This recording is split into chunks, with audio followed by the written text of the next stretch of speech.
Welcome back to the Damage Report, everybody. I'm John Ederola. Big old show today. Not only am I going to be joined by one of my favorite guests, progressive activist Jordan Ewell is going to be joining us to break down the news of the day, but we've got the return of Meanwhile In, taking a look at news from around the world, including how international tests of social media platforms might affect you, your life, and your level of stress in the near future. And what does it mean when a glacier dies? We're going to be talking about that at the close of the show. Along the way, like, what was the actual cost of Republican governors refusing to expand Medicaid? We're going to be talking about minimum wage. We're going to be talking about the wall. And also tomorrow is the big Robert Mueller testimony. As I said on yesterday's show, I'm not actually going to be in studio for tomorrow's The Damage Report. Unfortunately, I'm going to be covering the Mueller report live on KTLA. So if you're in the LA area, you should definitely take a look at that. But we are going to have JR and Brooke, who are going to be in studio talking about the Mueller report as well as the other news of the day. So lots to get to there, but I want to start off with an update on yesterday's story involving a cop, a threat, and AOC. Good news, I guess. Yesterday we reported on how a police officer had threatened on Facebook, saying that AOC needed a round, like a bullet. And we at the time, Brooke and I, we didn't expect that there would be much that would come about as a result of it. But it turns out that in this one case, the police department was actually fairly quick to act. Charles Rispoli, who had been with the Gretna City Police Department since 2005, posted "This vile idiot needs a round, and I don't mean the kind she used to serve." He was fired. Another officer with the department who liked the post was also fired. So that's unexpected. That was not only fast, but they actually took it seriously. And the weird thing is, while that's great, and it certainly makes me feel better, it's sort of weird when there is justice, because like those two guys were fired, and I think about the cops that haven't lost their job. Like the guy who got fired for liking the post, but not the guy who choked out Eric Garner on the streets of New York. So that's a little bit weird. I mean, I guess progress is progress. And we should also bear in mind that both of those officers will probably be hired down the street in the next department or whatever within a month or so. But it looks like they took it seriously, so that's good.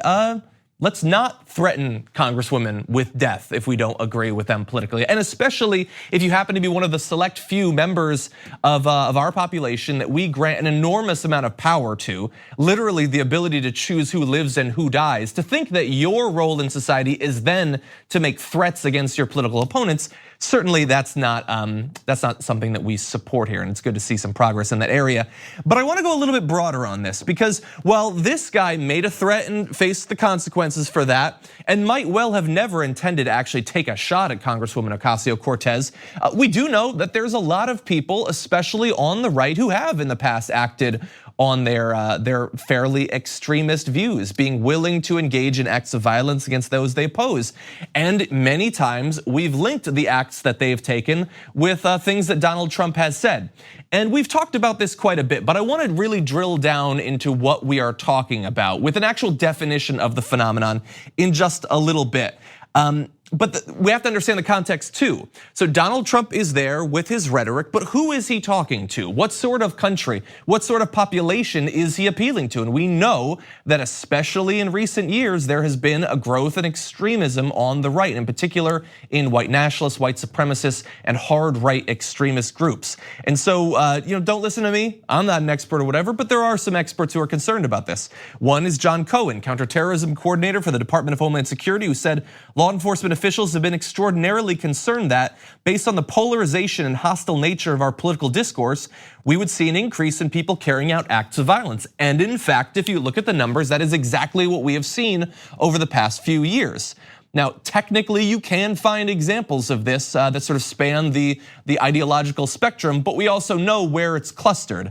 And similarly, Nick Rasmussen, former head of US's National Counterterrorism Center, said homegrown violent extremists clearly represent the most immediate and most ubiquitous threat to us here inside the United States on a daily basis. Now, there are a variety of different sorts of violent extremists who could become radicalized here in the US. But if you've paid even lazy attention to the news over the past few years, you know the sort of people that are being radicalized and how they're being radicalized. I mean, how many people do we need, white teenagers who believe it's their job to either exact revenge on the women who spurned them or to go into a black church and start shooting up the place to try to start a race war? And then we go and look at their manifestos and we see exactly the sorts of personalities that they were following on social media, on YouTube and things like that, the websites that they were frequenting, the political figures that they admired, and we can see the path to radicalization. Some news outlets have been doing a pretty good job over the past few years of detailing that path. Others have sort of bucked it, saying it's not on us to actually identify what is right there in front of us. But here's the thing, when you have all of these people who are ripe for radicalization, and you have politicians that are amoral and irresponsible and dangerous enough that they are willing to play on those feelings, knowing the likely outcome, you have a very dangerous cocktail there, and there is actually a term for it. So back in 2011, an anonymous writer coined the term stochastic terrorism to refer to the use of mass communication to incite random actors to carry out violent or terrorist acts that are statistically predictable but individually unpredictable. Or in other words, remote control terror by lone wolf. Stochastic here means having a random probability distribution or pattern that may be analyzed statistically, but are hard to predict precisely. So it's sort of controlled chaos in a way. Now, this is not necessarily a new phenomenon. It's been popular for literally decades for leaders of terrorist organizations to put out missives, to say, here is what I want to see done. Now, in many cases, they have their own terrorists that they can hypothetically dispatch on missions, but what they hope is that they won't have to do that. That if they give this appeal and say, here is the big villain, here is what needs to be done to them, that people who are sympathetic to their cause, someone, somewhere will act on it. Or perhaps many someones. That's sort of what we're talking about here. It's not specifically directed. So when Osama bin Laden puts out a video and someone drives a van through a crowd, he didn't email that person. He didn't say, you do this here at this time. And yet we understand that in the wake of those sorts of messages, an increase in violence and terror is likely to happen. Now, we feel a lot more comfortable as a society identifying people like Osama bin Laden or the leaders of ISIS and other groups doing that. But what if American politicians understood that there's a lot of really angry, irrational, easily manipulated people in our population, that if you just tell them, here are your enemies, here's a party who wants to destroy you and your way of life, here are the ways that they're attacking you, here are the ways that you've been victimized, and oh, what do you know? A lieutenant in the Coast Guard is stockpiling weapons, wants to start a race war. Oh, what do you know? A guy starts mailing pipe bombs to all of the very particular list of my political opponents. That is stochastic terrorism. It is able to be predicted, although we can't necessarily know exactly who is going to act on this sorts of message. And so when he goes to one of his rallies and he chants, send him home, we know what is likely to come from that. But the most dangerous part of it is we don't know where and we don't know when. We don't know who the target is going to be. We don't know if, in the case of Charles Rispoli, they actually mean it or they're just telling an extremely violent, dangerous joke. We don't know if they're gonna act on it. And that's the situation that we find ourselves in. And this is not, again, I wanna really drive this home. This is not some sort of hypothetical. We have already been through this multiple times. Take a look at a recent headline I noticed this week. Lawyers for Trump superfan Cesar Sayoc say Trump's rhetoric inspired terrorist plot on Democrats. So this isn't just me looking at what he did and said, you know what? It looks like he was radicalized by the president. It looks like the fact that he was going after Maxine Waters and the heads of the DNC and Richard Blumenthal, these very specific people that aren't necessarily able to be grouped together in any sort of coherent, rational way based on what's on the news, except that they are talked about as a group by Donald Trump. I sort of noticed that something there. That's what his lawyers are saying. And I wanna give you just a little bit more details. Sayoc, his attorneys wrote in a sentencing memo filed in federal court in New York on Monday, said that he was a Trump superfan and began to consider Democrats as not just dangerous in theory, but imminently and seriously dangerous to his personal safety. President Trump did nothing to dissuade this message, they wrote. Their filing cites Trump's Twitter attacks on the figures Sayoc targeted. So that was our prediction based on what we saw, and it turns out that was what was driving him. Now I know many of you will say, well John, that's not fair, that guy's crazy. And I will say, yes, that's exactly the point. there are a lot of crazy people out there. And the people who are going on the stage and saying incredibly dangerous, inflammatory things, they know that those crazies are out there. They know that you had Elliot Rodgers. They know that you had Cesar Sayak. They know about the Coast Guard lieutenant. They know about all these. And has that stopped them? Should it have stopped them? Yes, yes. It certainly should have, but it didn't. And so we as reasonable people can look at this and say they are at the very least willing to harness this sort of hatred and propensity towards violence for their own political ends. And they're willing to accept a few cracked eggs if that's what it takes to make their political omelet. That's what they're doing. When he goes in front of a crowd and says Second Amendment people might have to do something to stop Hillary Clinton from picking liberal judges, okay, we know what he's saying there. When he's telling his fans to attack protesters at his rallies, we understand that. And we understand when there is a white nationalist or white supremacist attack, when he continually both sides is us and whatabouts us, we know that he is providing cover for them, cover from the highest levels of our government. What is all of this designed to achieve? I think you already know, and I think that you've already seen it. Okay, we're gonna take a short break. We come back, progressive activist Jordan Ewell is gonna be joining us to break down a few of the big stories of the day after this. We need to talk about a relatively new show called the Republic, or UNFTR. As a Young Turks fan, you already know that the government, the media, and corporations are constantly peddling lies that serve the interests of the rich and powerful.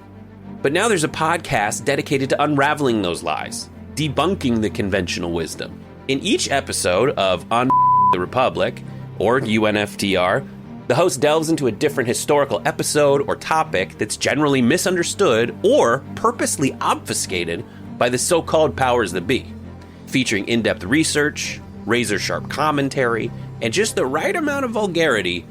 The UNFTR podcast takes a sledgehammer to what you thought you knew about some of the nation's most sacred historical cows. But don't just take my word for it. The New York Times described UNFTR as consistently compelling and educational, aiming to challenge conventional wisdom and upend the historical narratives that were taught in school. For as the great philosopher Yoda once put it, you must unlearn what you have learned.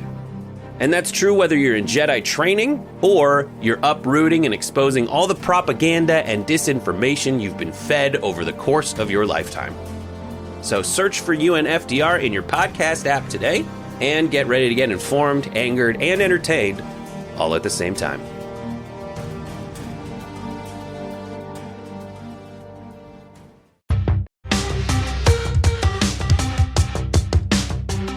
$15. That's not enough, Brian, for some people. What do you mean? Some want $20 an hour. Have you heard about this story? I have. So there you have Fox and Friends, who thinks that the conversation happening right now about raising the minimum wage is not only a joke, but so funny that they had to have their little skit there live on air. Very enjoyable. We have got some more video we're gonna play for you in just a minute of them attacking the very concept that workers have any sort of dignity or deserve to be paid for the work they do. But joining us now to break down this and other topics, progressive activist Jordan Ewell. Welcome back to the Damage Report. Thanks for having me, John. Glad to have you here. So I saw you actually tweeting about this minimum wage story with Fox and Friends making a big deal out of the recent vote that happened in the House.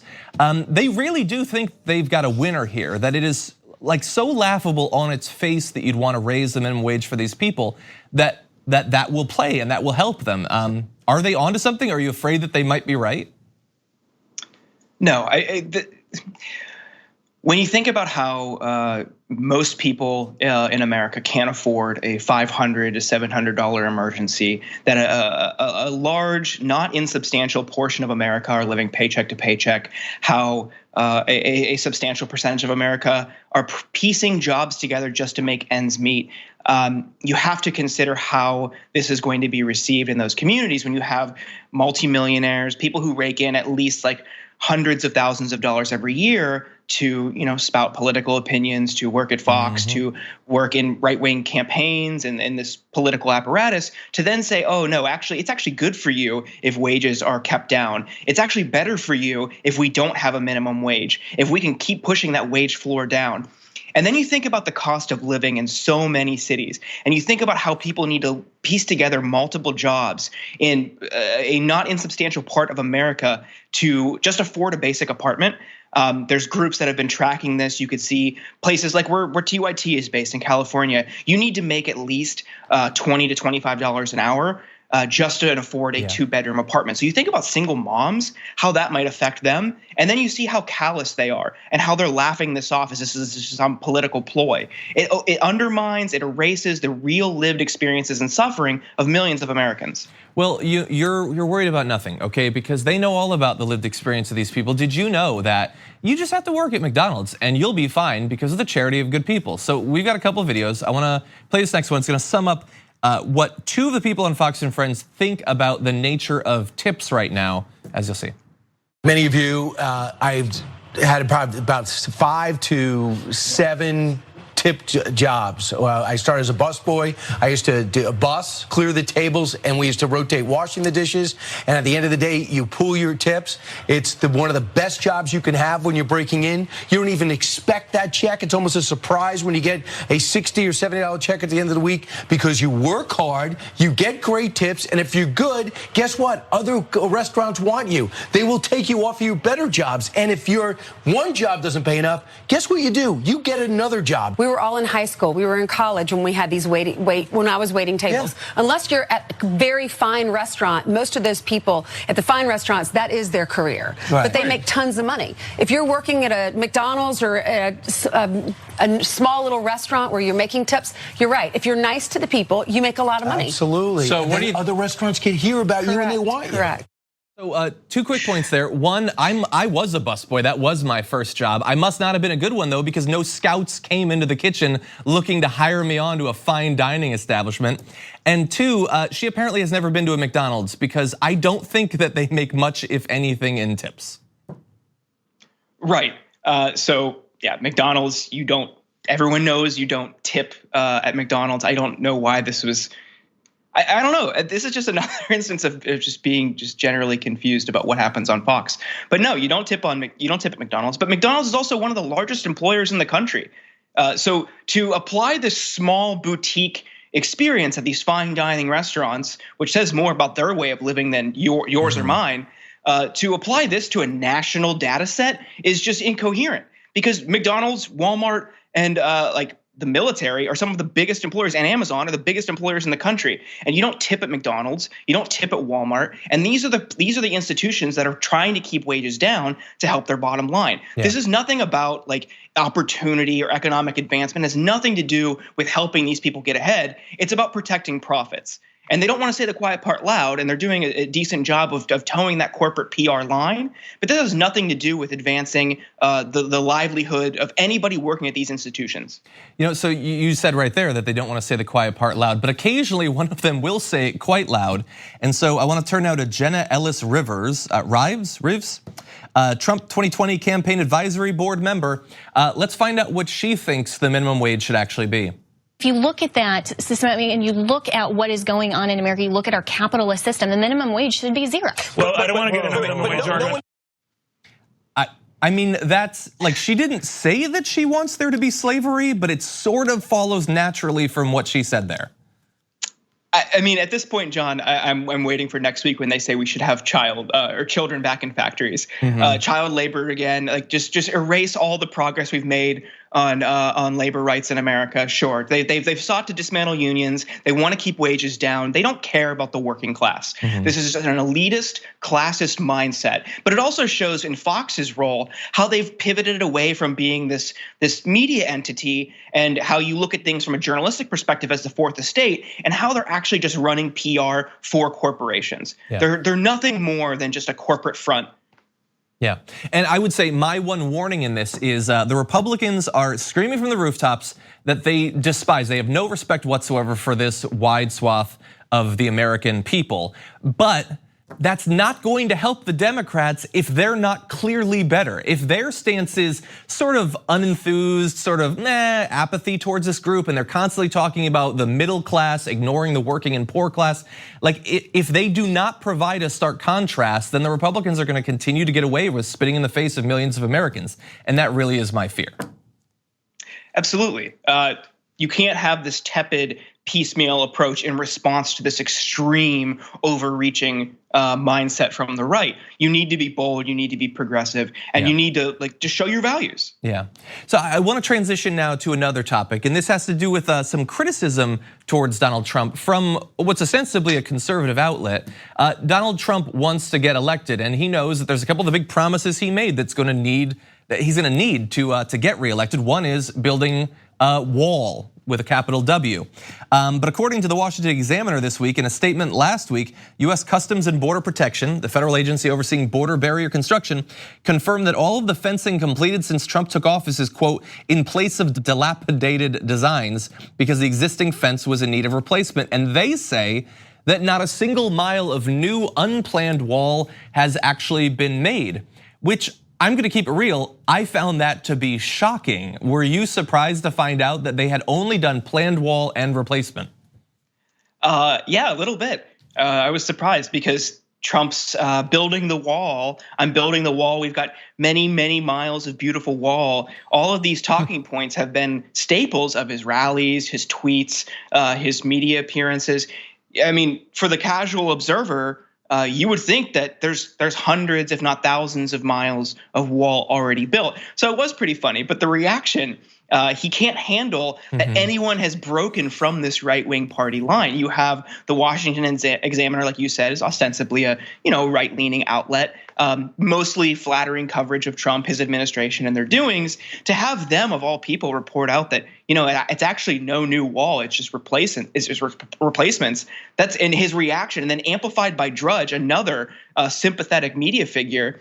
Just shows how he can't handle anyone breaking from this right-wing ecosystem. He's so used to Fox just parroting his claims, defending his every move, that when anyone breaks, he can't handle it. His mind just freaks out. Yeah, and to anyone watching, let's not celebrate. He's 2 years into his presidency. There's a lot of time for him to still do that, especially considering the money that was given to him earlier this year.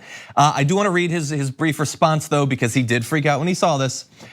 When an old wall, capitalized, at the southern border, all capitalized, that is crumbling and falling over, built in an important section to keep out problems, is replaced with a brand new 30-foot high steel and concrete wall, the capital M media says no new wall has been built. Fake news, building lots of wall.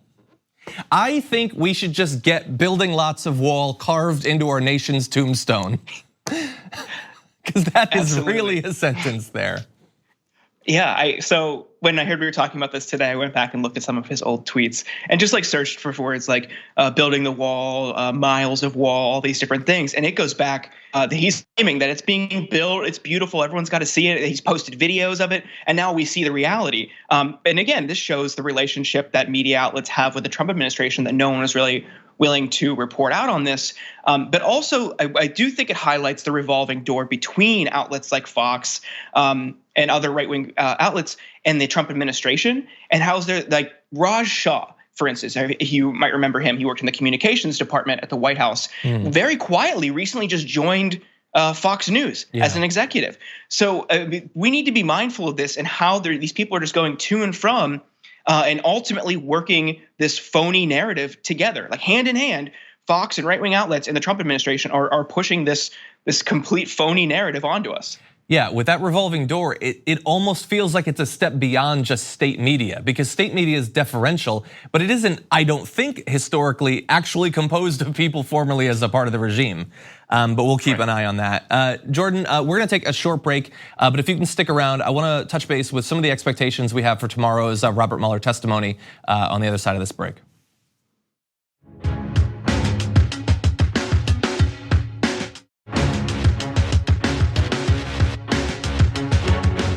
Tomorrow, at long last, Robert Mueller, the head of the special investigation into Donald Trump and the 2016 campaign, will finally go before Congress and speak. He's gonna be questioned, and I know that a lot of people have very high hopes for what might come of that, but I really do have my suspicions about how little it might change the status quo conversation around some of these issues. But we're gonna hash it out, and joining me now to talk about this, Jordan Ewell, welcome back to the show. Thanks, John. So let's say tomorrow we're finally going to have Robert Mueller. What do you expect to happen coming out of this? Do you think that we will have learned anything new? No, I don't think so. Mueller has been pretty clear in his comments to the media that he doesn't plan on saying anything that wasn't in the public report. We've seen the Department of Justice instruct him not to veer from the public report. I think it's just going to be a highly sensationalized just regurgitation of what we already know. Well, so in terms of it being sensationalized, I remember the Kavanaugh hearings. I know how the Republicans used their time there. Do you think that it's likely that they're going to either attack Democratic motives during their time questioning him, or is it going to be showboating for the president? I mean, what do you expect their strategy to be? That's a good point, John. I think it's going to be a little bit of both. Last night on Hannity, and this is a show that Trump religiously watches, he talked about how tonight he's going to spend some time instructing right-wing members of Congress on how to question Mueller. And what I think is really important that people understand, when they see this line of questioning, it's likely going to be distant and far removed from what you and I and just the casual observer understands this case to be in relation to. So the right-wing interpretation and understanding of this story is just a completely different planet. There are a totally different cast of characters. And as someone who unfortunately has to watch Fox News primetime every night, it's a stark wake-up call to what they're living in. There's people like Bruce and Nellie Orr, Stefan Halper, people that you and I don't really know outside of if we just watch Fox. But that's who they think is really at the bottom of this. You're going to see a lot of this deep state narrative. You're going to see a lot of showboating, like you said, from right-wing people trying to impress the president and really trying to make Mueller into this partisan hack job figure that Trump really wants him to be seen as. So we have Donald Trump on screen right now. Now he goes back and forth saying he's not going to watch it, or he's going to watch a little bit. I mean, he says that all the time on things that he definitely ends up watching. Guys got to fill his screen time.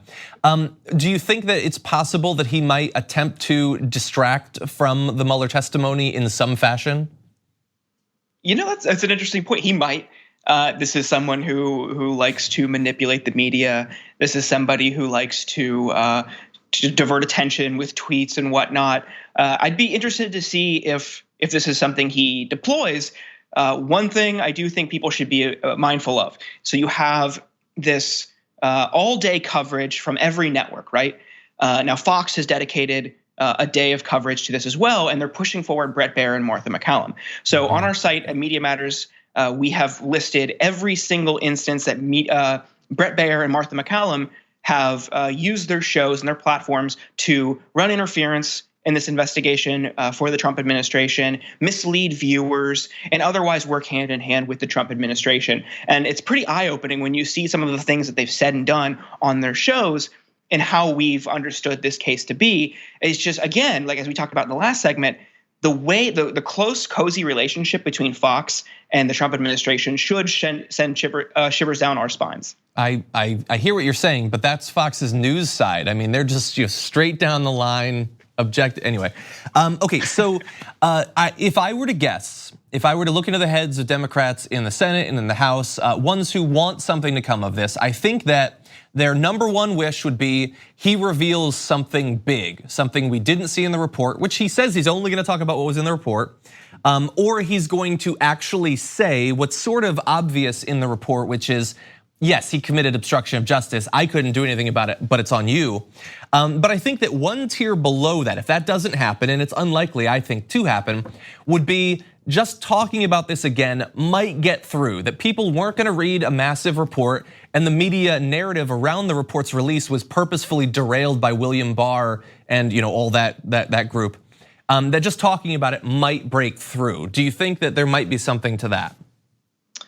So there is a chance that could happen, but I guess I'm more cynical on this. In a personal capacity, I'm very cynical on this, and I'm coming as somebody who organized a protest that ended up spreading nationwide in 2017, calling for an independent inquiry into these allegations. At the end of the day, Robert Mueller is a Republican. He's worked in Republican administrations. He's a party loyalist. So I don't know. Maybe I'm too cynical. We'll see. But I just don't think that we're going to have this explosive moment. I don't think we're going to have this breakthrough because at the end of the day, everyone's already made up their minds. I don't don't know what he could say or do that would change people on the right's opinion and break from Trump. You might end up being right. So it seems pretty clear that from our points of view, expectations are low, but we will of course be tuning in and seeing if anything big comes out. As always, Jordan, thank you so much for joining us. Thank you. We're gonna take a short break here. We come back, Medicaid expansion. It happened in some states, but not in others. We're gonna take a look at the cost of that after this.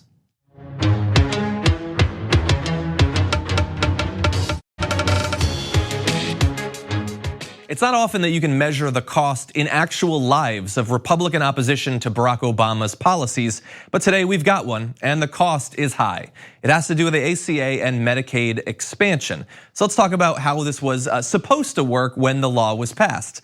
The Affordable Care Act originally imposed Medicaid expansion nationwide, with a provision that the federal government would pick up 100% of the expansion cost in its first 3 years, declining in stages to a permanent 90% share where it stands now. So that was supposed to be how it worked, that the federal government would give large quantities of money to the states so that they could expand access to Medicaid, which obviously if you qualify for, you need because you're automatically in a group that is less able to pay for your own health insurance. So that was gonna be a great part of the law. Unfortunately, the Supreme Court, in its look at the ACA as a whole, which allowed it to continue, also added a provision by Chief Justice John Roberts that individual governors would be allowed to reject expansion of Medicaid. And in the end, many did, many Republican governors. Now, because they didn't take that free money, which just let's stop for 1 second to acknowledge how unprecedented that is. That you control the state. The federal government is willing to give you millions or billions of dollars to benefit your people, and you say, no, I don't want it. And you make up some sort of BS about how 3 years from now, I don't want to cover 10% of the cost. That is inane, that has never happened before that they turned down money in that way, but they did here. Now let's take a look at how that cost the people of these states. Well, a new paper says that somewhere around 15,000, they actually say 15,600 Americans died between the years 2014 and 2017 as a result of states that turned down the free money available to them from the federal government through the provisions of the ACA. So look, there's a lot of ways that manifests in this all-encompassing study. To just give you an idea of one way, one study cited by the team found a significant 8.5% reduction in mortality among patients with end-stage renal disease after they enrolled in Medicaid. Now, if you're in a place where they didn't expand it and you can't get on Medicaid and you can't be a part of that group, then you have a measurable, nearly 10% higher chance of dying as a result of just that one illness. Now, when you expand that over a wide range of illnesses, what you get across the country for 3 years are more than 15,000 Americans. I will leave it to you to input how many natural disasters that number accounts for, how many 9/11s that number accounts for. That is a gigantic number of Americans who died completely needlessly because a couple of Republican governors thought, screw President Obama, I don't want his money, and I'm not going to hurt if I don't take it. I'll be fine. In fact, I'll look strong in front of Republicans in my state and around the country. I'll look like I'm actually taking part in the generally Senate-led opposition to Barack Obama's agenda. This was one way that they could take part, and it had a high cost indeed. So let's talk about some of what else came out of it. One of their sort of conclusions from the paper was, this highlights an ongoing cost to non-adoption that should be relevant to both state policymakers and their constituents. Here's the thing. The state policymakers that are amenable to this sort of message, that will listen to it and learn from it, they already think that Medicaid expansion was a good thing. And the ones who didn't want it in the first place are not gonna care about these numbers, they're not gonna pay attention, and they're surely not gonna trumpet these numbers to their own people. Our only hope at this point is that enough people in the media talk about this story and that study and the cost that it gets through to some of the people living in these states to make them think, yeah, wasn't it weird that we turned down that free money? Why was my governor not willing to not even go to bat for me or fight for me, but just accept funds? Why did he turn his back on us? Because the thing is, they want to say that they believe ideologically that the sort of people that would be injured and killed in this sort of way would be Democrats. But a lot of them in these states, I mean, they have Republican governors. These are fairly red states. And so a lot of Republicans, a lot of people who might be natural Trump fans, they died on this hill that Republicans forced them to fight on. Now let's talk a little bit more about how, if we were to reverse this and expand access to health insurance for this group, how it might benefit them. There's robust evidence that Medicaid increases the use of healthcare, including types of care that are well established as efficacious, such as prescription drugs and screening and early detection of cancers that are responsive to treatment.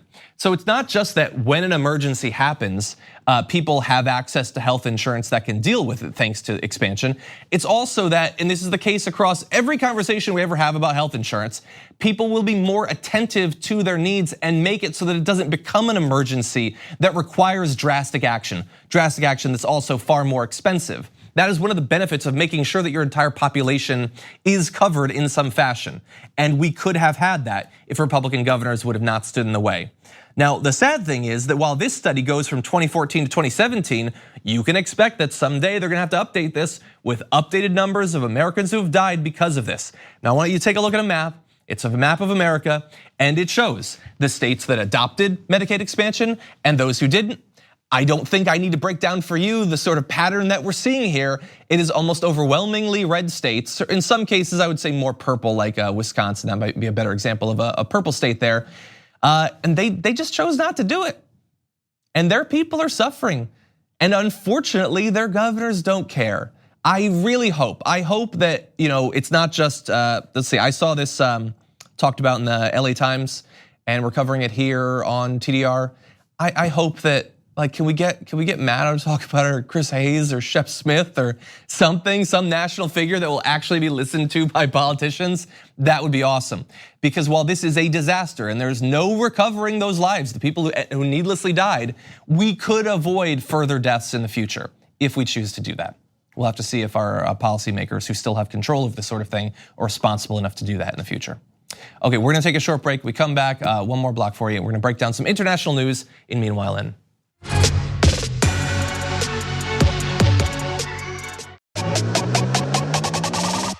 Okay, we've covered pretty much all the important news here in the US, so why don't we turn now to news from around the world in our segment, Meanwhile In.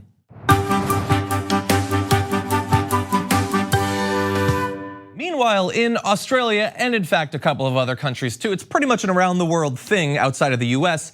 Instagram is doing some experimentation, and it might actually be for the good. So Instagram is hiding the number of likes on posts in several countries, including Australia and Japan, in order to remove pressure on users. A source from inside of the company says the goal is that users feel less judged, and to see whether this change can help people focus less on likes and more on telling their story. So look, I think that this is a good thing, as I'm gonna describe. Understand in the background, studies have linked social media platforms to affecting mental health, especially of young people. Now, admittedly, that sentence doesn't say whether the effect is positive or negative, but we know. So you've been on social media, right? It is hell. It's basically Mad Max. And I get hate when I say this sort of thing, but why were the numbers ever visible? Really? Likes, retweets, favorites, any of that. Why does anyone else need to know what those numbers are? I sort of get an argument for why, like if I post a picture, I should see how many people have liked it, I guess. That still seems like it's gonna manipulate me into constantly feeling like I need to have that number go up or else I'm not loved enough by the outside world. But if I put up the picture, why would the control room need to know how many likes are on it? How is that anything other than manipulation, playing on fairly basic negative psychology? I don't know at this point. I do know that it's in their best interest to have those numbers be visible, these companies, because it gets people to be competitive. It allows corporations to sort of identify who they should be paying to use that sort of platform. That's beneficial for them. And I get why it would get people to be more invested in the platforms, because if they feel like they're engaged, not in just sharing an aspect of their life or their thoughts or anything like that, but engaged in a competition where there's literal winners or losers, that will increase engagement with the platform, I guess. But nowhere in any of this is the actual betterment of society or an individual's state of mind anywhere to be seen. And so I get that it's controversial. And I think that the people that have a knee-jerk reaction to this sort of change, it's sort of like the American dream. It's like, we get that it's really not gonna happen for us, but we've been raised to believe that, oh no, I'm the one who's gonna become a millionaire, right? Yeah, if I just posted up pictures of my dog or board games, someday I'll get 10,000 likes on a picture, right? But it's not actually gonna happen, and think about the toll along the way. Okay, I could literally talk about this for the rest of the show, but we do have other news, so I'm going to move on. Meanwhile In. Meanwhile, in much darker news, in Poland, politicians are stoking both hatred and fear of the LGBTQ community to help them in their political aims. This is a story that's very familiar to us here in the US and around the globe. Now, I'm not gonna go super in depth into the internal politics of Poland. It is not my expertise by any means, but let's talk a little bit about what's been going on there recently. Ahead of parliamentary elections this fall, a party called Law and Justice has thrown the full weight of its party apparatus behind a campaign that is marginalizing Poland's LGBT community, its critics say. To give you an idea of some of the ways that this manifests, let's bring up this social media post from a Polish politician. Most of you probably read Polish, so you can just read that. I'm joking, it's been translated. We say no to the attack on children. We will not be intimidated. We will defend Polish families. Oh, I see. So it's not that you hate these people, it's that you just want to protect the children. What about the children? That is always the mantra for people who want to demonize an out-group and seem like they're in fact the moral superior ones. It's not that I'm scared of these people. It's not that I hate these people. It's not that I think that I can get you to vote for me if you also hate these people. It's that I care about the children. It actually does go a little bit farther than this. They have these self-described LGBT free zones that have been declared. You get bumper stickers and you can put it up in your store window or something saying, this is not a place where these people will be tolerated. Now, Paweł Jablonski, an advisor of the Prime Minister, notes that LGBT-free declarations have no actual meaning in terms of regulations. There's no suggestion that being gay will be outlawed in Poland, and same-sex unions and adoptions by same-sex couples are not legal anyway. But the message that it sends is pretty much straightforward, said a director of the Warsaw-based campaign against homophobia. There is no place for LGBT people in our community. And that is the thing. It has no legal meaning, and yet it really does have a meaning. For the people who like that party, who are already suspicious of this group, kind of disdainful towards them, it lets them feel more comfortable to be free about their hatred. And while it has no legal ramifications in terms of a regulation, it does allow that community, people who are LGBTQ, to feel like an outsider in their own homes. And so again, while there's particular flavor to this that is Polish, this is a story we've seen throughout human history in literally every country. We're still seeing it in a lot of America with some of the moves by the Trump administration. And it's sad to see it being used so openly, so transparently by politicians across the face of the earth. Okay, meanwhile in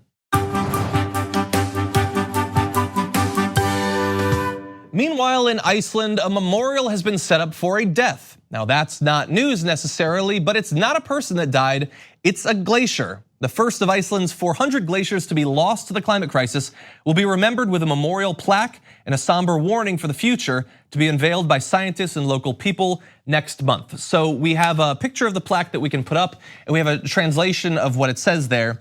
It says, OK is the first Iceland glacier to lose its status as a glacier. In the next 200 years, all of our glaciers are expected to follow the same path.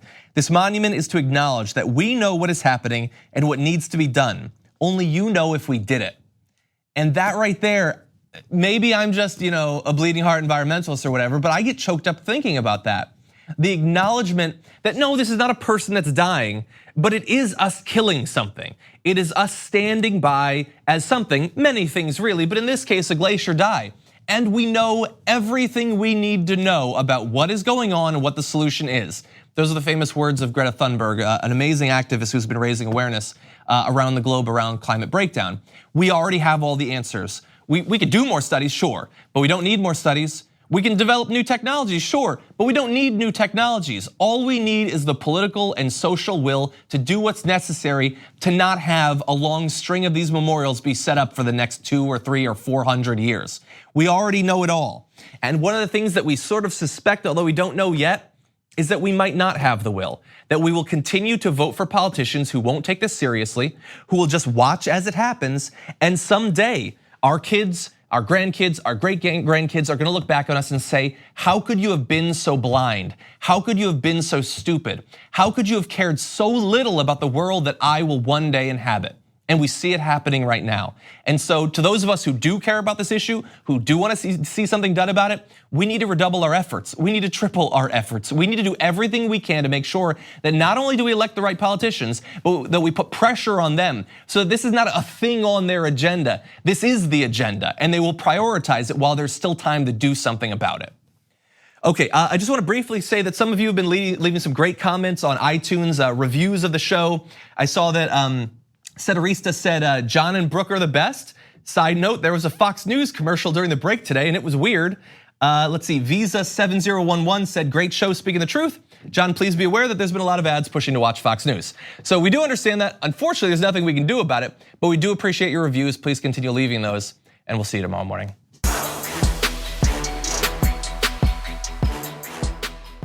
Thanks for listening to the full episode of The Damage Report. Support our work, listen ad-free, access members-only bonus content, and more by subscribing to Apple Podcasts at apple.co/TYT. I'm your host, John Adarola. I'll see you soon.